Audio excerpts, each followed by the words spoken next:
Bruce. I'm the trauma coordinator and the ICU director here at Walton Regional Medical Center. And I'm going to talk to you all about heart attacks today. Atypical symptoms and typical symptoms, and kind of how the heart operates. Anyway, what is a heart attack? It's a blockage in one or more of the arteries that actually feed the heart itself. And it may be called AMI, which is acute myocardial infarction, or just a myocardial infarction, which is, again, a heart attack.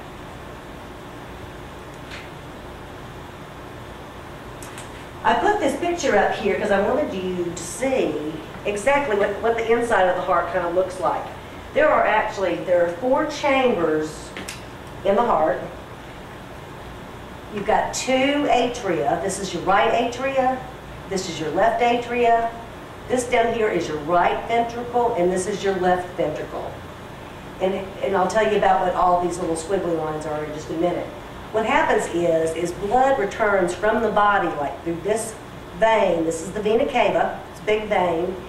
And the blood dumps into the right atrium. From the right atrium, it squeezes into the right ventricle, right here.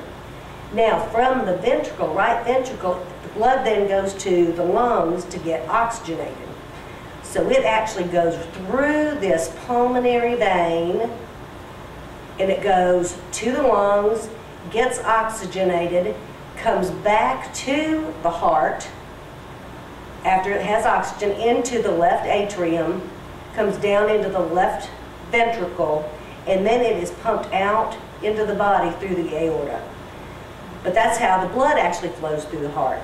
Now, if you have problems with your lungs, it can actually cause problems with the right side of your heart. If you build up pressure in your lungs, things will kind of start backing up into the right side of the heart.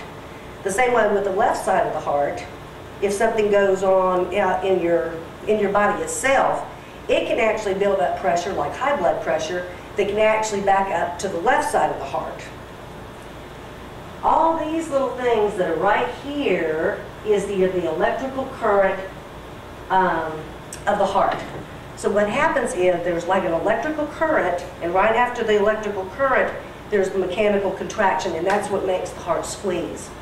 So it's like it gets fired with a little bitty bolt of electricity, and then it squeezes. But that's how that works. Now this is the heart on the outside of the heart, and as you can see, there's a lot of blood vessels to the heart itself. When the blood comes to the right side of the heart, into that right atrium, when there's a brief period in there where the blood actually goes to the heart itself, not just inside the heart to go to make its rounds to the pulmonary bed, the lungs, but it actually feeds the vessels itself. The way that the heart kind of sits in your body is the right atrium and right ventricle are more sitting forward. So if you were to get hit on just square in the chest, it would more just kind of hit your right side of your heart. The left side of your heart, which is just a little bit bigger and pumps the blood out to your body, is the posterior part of your heart. And why would this be important about where we would have a heart attack? The larger heart attacks are on the left side of the heart because that's where the blood is pumped out to the body.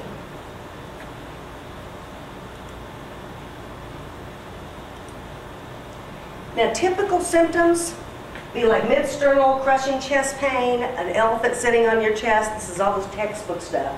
Pain radiating down to your left arm or up into your jaw.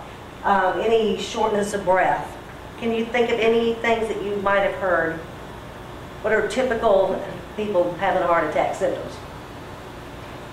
Pain and Pain in your arms?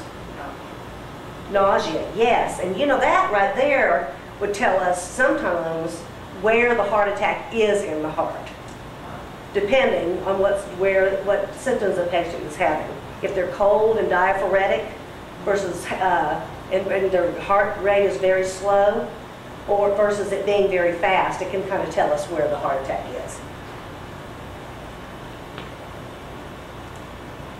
So the atypical symptoms can be almost anything that you can imagine.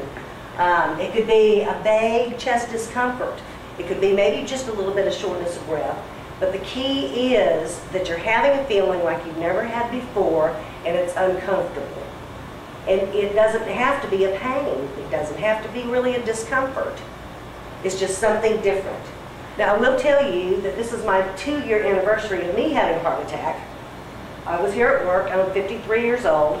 I was here at work, and I was getting ready to go to a meeting, and I just started feeling kind of strange, and just a little bit of short of breath, but not bad. And I put my papers down, and I walked to the ER, and I put myself on the cardiac monitor, and I could see that I was having a heart attack. So I actually went and got the ER doctor, and they came in and they treated me appropriately. They gave me the thrombolytics and then sent me to a cath lab. So I did very well. So, but if I had been at home, that may have been a little different story. Excuse me. People that have the atypical symptoms, the not normal symptoms, are women and diabetics, males and female diabetics. So they have to be real keyed into their body and know when something else is going on. So if you're feeling really kind of funny and you're not really sure exactly what's going on, it is better to go to the hospital and get it ruled out that you're not having a heart attack versus you staying at home and having a huge heart attack that does a lot of heart damage or may even kill you right there.